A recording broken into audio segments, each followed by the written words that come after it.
Bali dalawang order ng Dunkit Overload.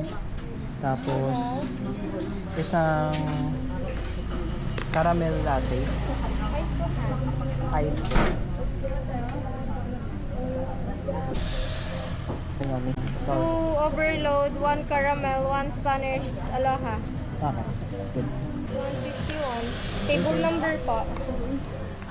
Thank you.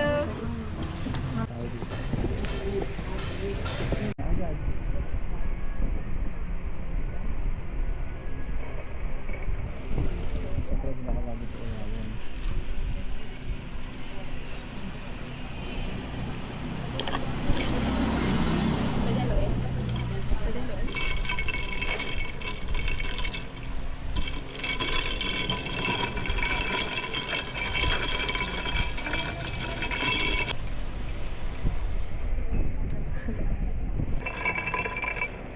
So yan, nandito na yung overload. Ayan siya.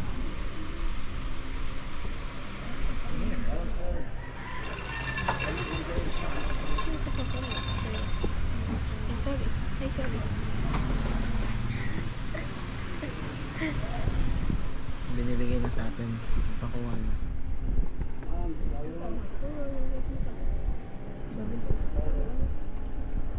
Damn. So this is the meal, guys. Here? Ano tayo?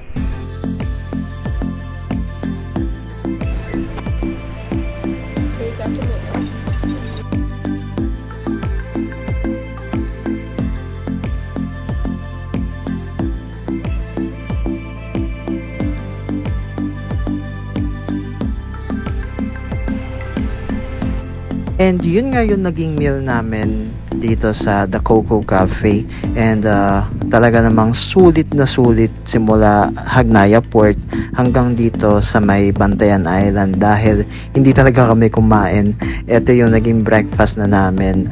Umalis kami ng bahay, nagkape lang kami, which is allowed pa ako magkape that time. And ngayon, ayun. So, sabi ko nga, sulit na sulit. Hindi ko pinagsisisihan yung meal namin dito sa The Coco Cafe. And abangan nyo kung saan kami papupunta. At maghahanap kami dito sa Bantayan Island ng aming mapag-stayan. Kung saan secured yung mga gamit. And of course, may parking. Magandang tulugan. At the same time, hindi ganun kalayo mula dun sa mga pupuntahan namin sa dagat, beach, and the ruins, syempre.